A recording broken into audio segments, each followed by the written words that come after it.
The first question is about the fact that this project is a SparkShort project. So you have limited time, but you have also creative freedom. So I want to know which are the challenging parts of this journey for you, and if the freedom wasn't maybe a little bit scary at the beginning.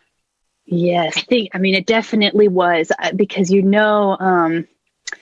it's not like we'll have multiple iterations of this. There's really no time.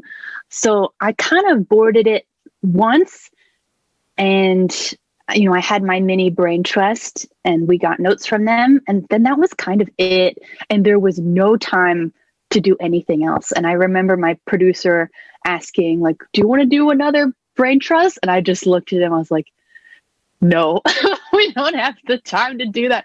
But I actually really like, I think that kind of makes for a fun, sometimes more spontaneous kind of filmmaking. Like I worry about overthinking sometimes in my own work, and sometimes hitting things with the clarity stick too many times can sometimes take out the fun. So I found it definitely scary, but also really exhilarating. Of like, we're just making this thing. Don't look back. We have to go. We're running. Yeah. I guess it was maybe a really fast but really fun journey for you. Yeah. So cool. So the main character is a rabbit. Can we say that is a female rabbit? You have to say that. And you told us before that it was your nickname, but you have still the bracelet, so it's still your nickname. So I want to know which part of you and of your life are in this character and in Burrow. Well, I think some things, there's sort of the more superficial things, which are even just like our facial expressions. I have a really kind of squishy face, and I, make pretty intense expressions. And of course, because I boarded it, those are the expressions that I gave her. So I've had some of my friends watch the short and been like, oh, that's you. And I think, yeah, that to me is kind of nice. And something else is, of course, like, the theme of the short, is 100% my experience. I am very I don't want anyone to see my work until I think that it's really, really good. And as a story artist here, that is so hard because we're such a collaborative group of people. So if I have a sequence that's really difficult, instead of just like turning to my right and asking my coworker, like, can you help me? You're really good at this and I need your help. I would just sort of, work late nights all the time, which is foolish. I could have been building a stronger relationship with my coworker and, getting myself more sleep at the same time. So, I'm trying to learn from my own short. Yeah.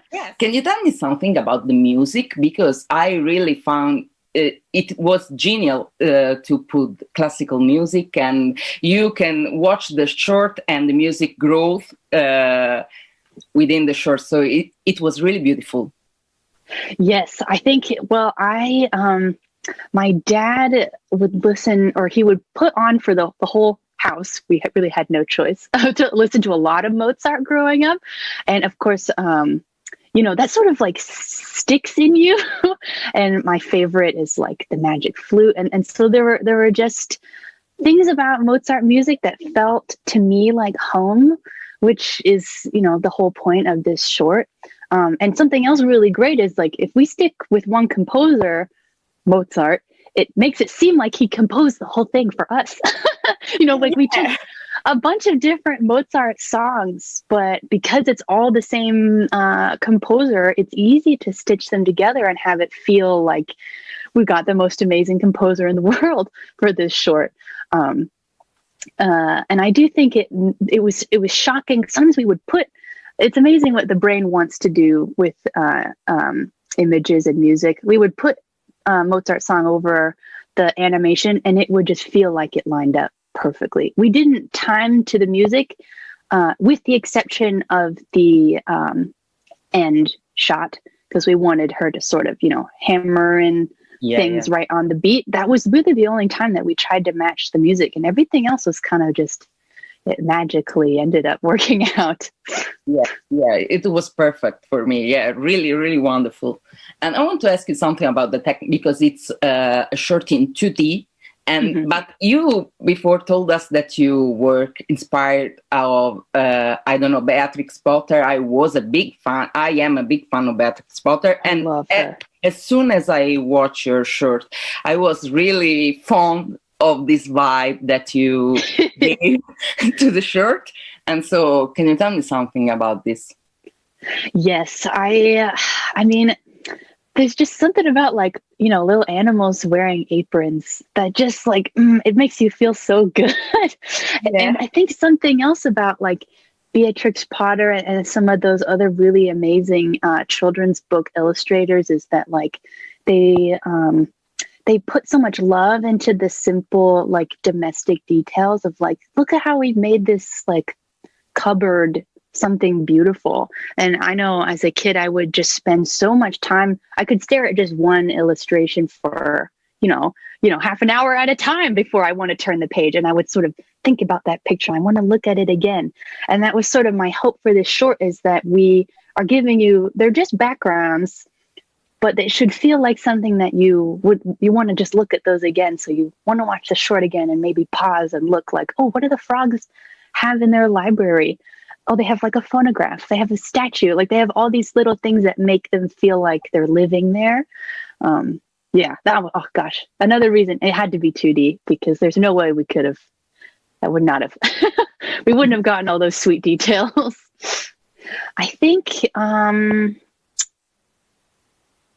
remember I tried to put a lot of details into the storyboards because I knew that's what the background artists would be referencing, but they did a lot of their own research. I remember I would tell sort of Harley Jessup was the painter of like the hedgehog room, and I told him like, imagine this is like it's a grandmother's room. So what would she have? Yeah, and she would have like, you know, pictures of her family so that you can fill out those details. We knew there'd be a kitchen in the back. Like, what can we do to make it feel like we've sort of interrupted someone's life?